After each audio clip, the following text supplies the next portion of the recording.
साल 2008 में रही दिल्ली की मुख्यमंत्री शीला दीक्षित ने एक प्रेस कॉन्फ्रेंस की और कहा, लड़कियों को ज्यादा एडवेंचरस नहीं होना चाहिए। और इस बयान के बाद देश के सियासी गलियारे में हंगामा मच गया। इस बयान को उन्होंने जर्नलिस्ट सौम्या विश्वनाथन की हत्या के बाद दिया था। हम आज के एपिसोड में पत्रकार सौम्या विश्वनाथन का केस रीओपन करेंगे और आपको किस्सा सुनाएंगे कि आखिर क्यों मार दिया गया था एक उभरती हुई तेज तर्रार पत्रकार को। क्या किसी सोची समझी साजिश के तहत हुई थी सौम्या की हत्या? जानने के लिए चलते हैं फ्लैशबैक। साउथ इंडिया की सौम्या पढ़ने में तेज और दुनिया की खबरों में इंटरेस्ट रखने वाली 25 साल की लड़की दिल्ली का रुख करती है और जर्नलिज्म को ज्वाइन करती है। और कुछ ही सालों की प्रैक्टिस करने के बाद हेडलाइंस टुडे का जॉब इंटरव्यू क्रैक करती है और वहां बतौर प्रोड्यूसर के तौर पर काम करने लगती है। फिर तारीख आई 30 सितंबर 2008, सोमवार का दिन। दिल्ली के reputed media house headlines today का ऑफिस आम दिनों की तरह इस दिन भी ऑफिस में जर्नलिस्ट अपने काम में लगे हुए थे। इसी ऑफिस में काम करती थी सौम्या विश्वनाथन, जिसकी ऑफिस शिफ्ट अभी शुरू नहीं हुई थी। उसकी शिफ्ट दोपहर 3 बजे से रात 12 बजे तक थी। आमतौर पर मीडिया हाउस में ऐसी शिफ्ट प्रोड्यूसर्स की रहती है। दोपहर के 3 बजे सौम्या ने ऑफिस में एंट्री की। मंडे होने की वजह से काम का प्रेशर कुछ ज्यादा ही था, इसलिए दोपहर से कब शाम हो गई पता ही नहीं चला। इसी बीच गुजरात से बॉम्ब धमाके की खबर आई और फिर महाराष्ट्र के मालेगांव ब्लास्ट की भी खबर आती है। एक के बाद एक टोटल 3 ब्लास्ट हुए थे और 10 लोगों की मरने की खबर थी। शाम के 7 बजते बजते सौम्या के ऑफिस में हलचल बढ़ गई। एक और बड़ी खबर की ब्रेकिंग न्यूज टीवी पर चली। अहमदाबाद में पुलिस को 17 जिंदा बॉम्ब मिले। हालांकि पुलिस टीम ने बॉम्ब्स को डिफ्यूज कर दिया, जिसकी वजह से कोई बुरी दुर्घटना नहीं हुई। लेकिन इन बड़ी खबरों की वजह से ऑफिस में काम काफी बढ़ गया, जिसकी वजह से सौम्या भी अपनी शिफ्ट के खत्म होने के बाद भी घर नहीं जा पाती है। रात के 8 बजे सौम्या ने अपने घर पर फोन लगाया। फोन उसके पापा ने उठाया और कहा, क्या हुआ बेटा, इस टाइम फोन लगाई हो, कोई अर्जेंट काम है क्या? सौम्या ने जवाब दिया, पापा आज मैं ऑफिस से लेट हो जाऊंगी क्योंकि काम ज्यादा है। सोचा आप लोगों को इन्फॉर्म कर दूं, इसलिए फोन कर दिया। परेशान मत होना। अच्छा चलो आती हूँ। इतना बोलकर सौम्या ने फोन काट दिया। रात के 12 बजे सौम्या अपने ऑफिस से नीचे कैफेटेरिया में आई और कहा कि भैया 1 कप कॉफी जल्दी देना, आज काम का प्रेशर बहुत ज्यादा है। फिर उसने कॉफी लेकर कैफेटेरिया वाले से कहा कि अभी पैसे नहीं लाई हूँ, जाते वक्त दे दूंगी। इसके बाद सौम्या भी प्रोडक्शन टीम के साथ लगातार काम करती रही और देखते ही देखते रात के 3 बज गए।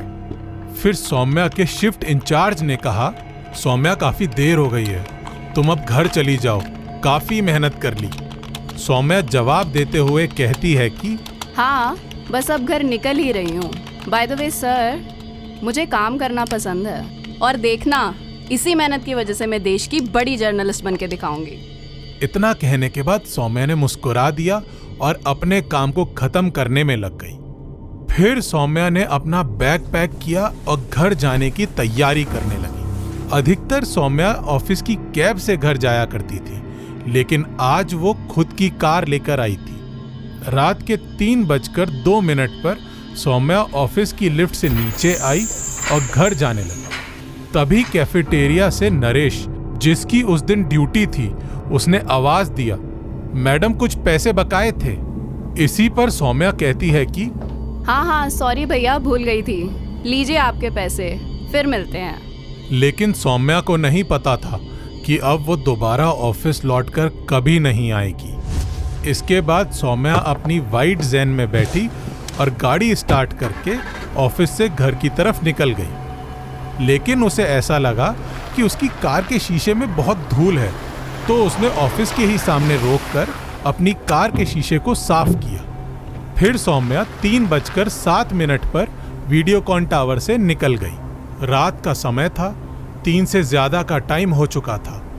आमतौर पर इस समय दिल्ली में ट्रैफिक ना के बराबर होता है। सौम्या का घर वसंत कुंज में था।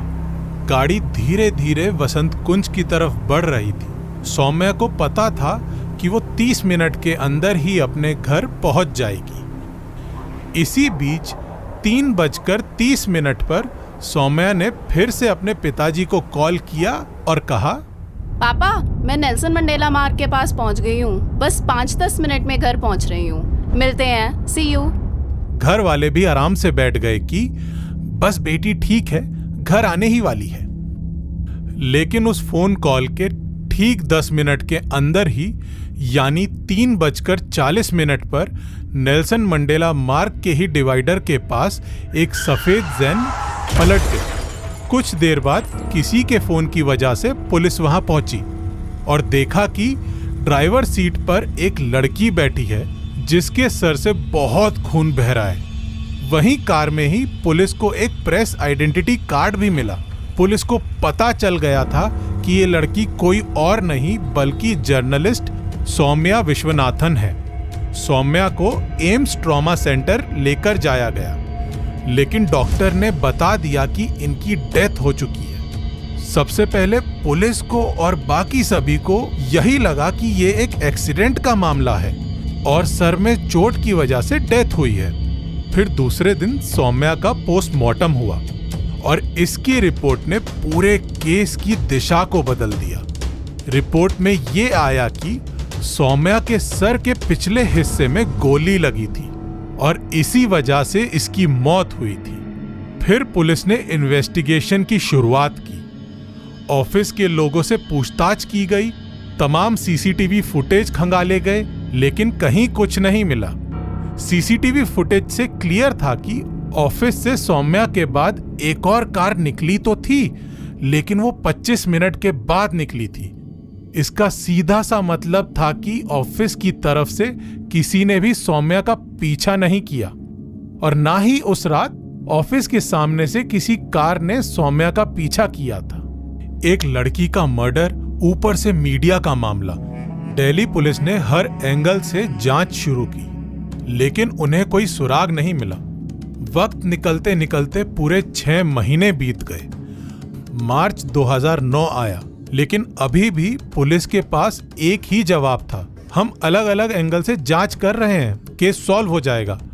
सौम्या के घर वाले, दोस्त, कलीग सभी के मन में एक ही सवाल चल रहा था कि आखिर क्यों मारा गया सौम्या को और किसने मारा। लेकिन पुलिस के पास कोई जवाब नहीं था।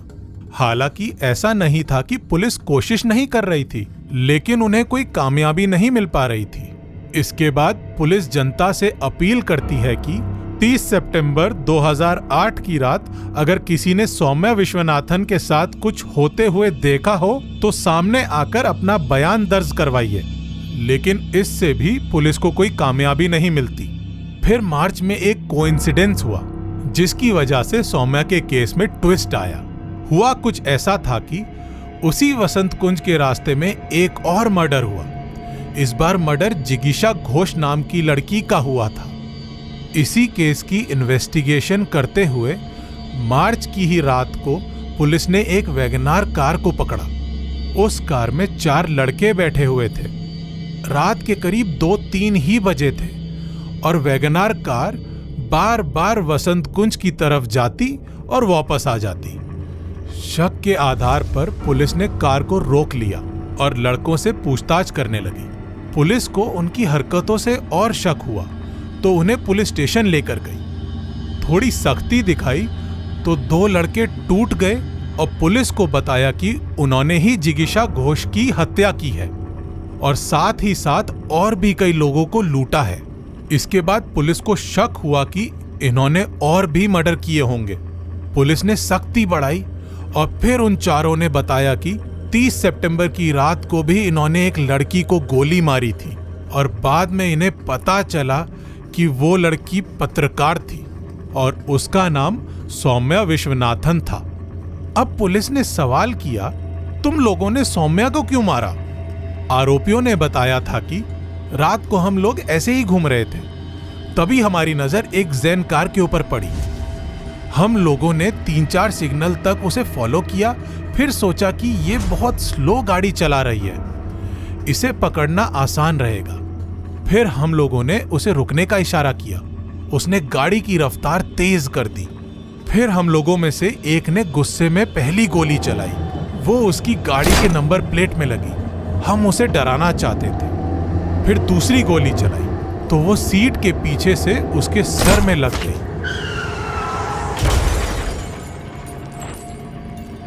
इसके बाद जो हुआ वो सभी को मालूम है।